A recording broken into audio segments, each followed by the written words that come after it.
Hello guys, तो ये है वॉशिंग मशीन की मोटर और इसकी जो कोर है वो है 1 इंची और इसका जो डाटा है वो 29 नंबर से बंधेगी और 160 टन होंगे इसके अंदर और बीच में 2 छूटेंगे और कॉइल पड़ेगी सिंगल डबल।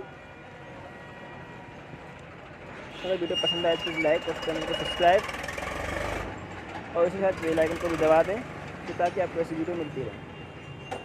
आज के लिए इतना ही, मिलते हैं आपको अगली वीडियो में ऐसे कुछ।